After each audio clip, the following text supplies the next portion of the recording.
Good morning everyone. आज की इस वीडियो में हम लोग पढ़ेंगे क्लास 11 ग्रेविटेशन चैप्टर का इंपॉर्टेंट न्यूमेरिकल। ये न्यूमेरिकल हमारे क्लास 11 के लिए इंपॉर्टेंट है। क्वेश्चन है, a sphere of mass 40 KG, एक स्फीयर है जिसका मास है 40 केजी का, is attract by a second sphere of mass 60 KG. Second body का जो मास है वो 60 केजी का है, वो दोनों एक दूसरे को अट्रैक्ट कर रहा है with a force equal to, force जो है वो बराबर है किसके, 4 इंटू 10⁻⁵ न्यूटन के। If capital G equal to 6 into 10 to the power -11 newton metre square पर केजी स्क्वायर।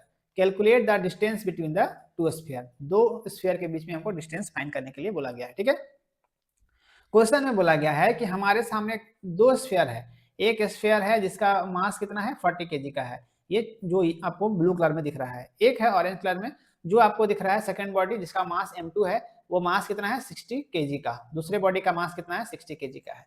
तो हम लोग ग्रेविटेशन में क्या पढ़े थे, ग्रेविटेशन में ये पढ़े थे कि यूनिवर्स में जितना भी ऑब्जेक्ट होता है एक दूसरे के ऊपर में अट्रैक्शन फोर्स लगाता है। ठीक है, दोनों ऑब्जेक्ट एक दूसरे पर, दोनों स्फीयर एक दूसरे पर अपोजिट फोर्स लगाएगा, एक इधर से लगाएगा दूसरा इधर से लगाएगा, दोनों चाहेगा कि हम एक दूसरे को अट्रैक्ट कर लें। ठीक है, तो दोनों के बीच में जो फोर्स लग रहा है वो फोर्स है 4 इंटू 10⁻⁵ न्यूटन। ये हमारा क्वेश्चन में दिया हुआ है। और जो हमारा डिस्टेंस है दोनों ऑब्जेक्ट के बीच में कितना डिस्टेंस है, ये हमको फाइंड करने के लिए बोला गया है। ठीक है, तो ये हमको फाइंड करने के लिए बोला गया है। सबसे पहले इस क्वेश्चन को सॉल्व करने के लिए हम क्या करेंगे कि सबसे पहले क्वेश्चन में जो जो दिया हुआ है वो हम लोग पहले लिख लेते हैं, तभी हम इस क्वेश्चन को सॉल्व कर पाएंगे। सबसे फर्स्ट में क्या है, गिवन क्या क्वेश्चन में दिया हुआ है, m1 equal to 40 KG. m1 का जो वैल्यू है वो क्या है 40 केजी का है। जो m1 मास है फर्स्ट बॉडी का मास वो क्या है 40 केजी का है। m2 mass of second body 60 KG, दूसरा बॉडी का मास क्या है 60 केजी का है, 60 केजी हम लोग उतार दिया। F क्या है, force equal to 4 into 10⁵ newton, ये हमारा फोर्स दिया हुआ है। और G का वैल्यू ऑलरेडी क्वेश्चन में कैपिटल G का वैल्यू दिया हुआ है, G equal to 6 into 10⁻⁻11 newton metre square पर केजी स्क्वायर, ये क्वेश्चन में हमारे दिया हुआ है। इसको आप कुछ नहीं करना है सबको। ठीक है, अब हमारा बात रह गया कि डिस्टेंस निकालना है। तो स्टेप 1 में हम क्या करेंगे, स्टेप 1 में आपको पता है कि formula for distance, step 1 formula for distance क्या होता है, डिस्टेंस का फार्मूला क्या होता है, R equal to root under G m1 m2 by f। ये फार्मूला हम लोग डिटेल पढ़े हुए हैं। ठीक है, ये इस फार्मूले से आप लोग वाकिफ हैं।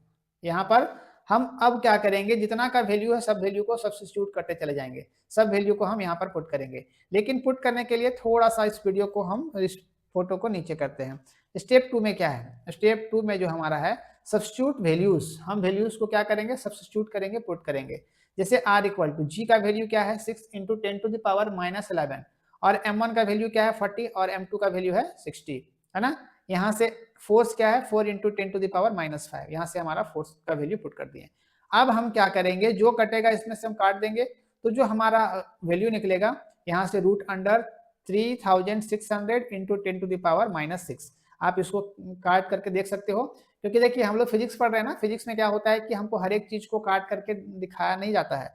आप ये सबको रफ वर्क करोगे और यहाँ से जो जो कैंसिल होगा वो आप कैंसिल कर सकते हो। कौन कौन कैंसिल होगा, यहाँ से 4 कैंसिल होगा, यहाँ से 10 टाइम में 40 कैंसिल होगा, है ना, क्या हो जाएगा 4 10 हो जाएगा। इस तरह से जो जो टर्म्स कटने वाला है उसको आप काट सकते हो। ठीक है, चलिए अब हम क्या करेंगे कि यहाँ पर आप इसको थोड़ा सा ऊपर करते हैं, उसके बाद हम इसको आप आगे बनाएंगे। यहाँ से आप देख सकते हैं कि यहाँ पर R equal to root under 3600 into 10⁻⁻6 ये है। अब इसको हम रूट से बाहर निकालेंगे तो कितना का रूट 3600 होता है, तो 60 का रूट होता है 6600, 60 यहाँ पर इंटू 10⁻⁻3। यहाँ पर देखिए ये भी ये रूट से बाहर निकला है तो क्या हो जाएगा 10⁻⁻3, जो 10⁻�6 था वो चेंज होकर के क्या हो गया 10⁻⁻3। क्यों ऐसा हुआ, क्योंकि हम इसको रूट से बाहर निकाले हैं। तो जो R का वैल्यू आया वो आया 0.06 मीटर, ये R हमारा डिस्टेंस फाइंड हो गया। ठीक है, अब जब यहाँ पर भी आप चाहोगे तो आंसर छोड़ सकते हो, ये जो आंसर है मीटर में है, R इक्वल टू 0.06 मीटर। लेकिन अगर हमको इसको चेंज करना है सेंटीमीटर में, तो सेंटीमीटर में चेंज करने के लिए इसका आंसर जो हो जाएगा वो क्या होगा 6 सेंटीमीटर। ठीक है, ये मीटर में है आपका आंसर, इसलिए आपको यहाँ से 0.06 दिख रहा है। लेकिन आप इसको अगर सेंटीमीटर में चेंज करोगे तो इसका जो आंसर होगा वो होगा 6 सेंटीमीटर। ठीक है, तो आई होप ये पूरा वीडियो आपको समझ में आया होगा। इस तरह का वीडियोस, इस तरह का कंटेंट मेरे चैनल पर रेगुलर अपडेट होते रहते हैं। इसलिए आप मेरे चैनल को सब्सक्राइब कर लोगे और वीडियो को जितना हो सके अपने दोस्तों के साथ शेयर करोगे और बेल आइकन को प्रेस कर लोगे, जिससे मेरा अपडेट सुबह 10 बजे आता है, वो अपडेट सबसे पहले आप तक पहुंचे।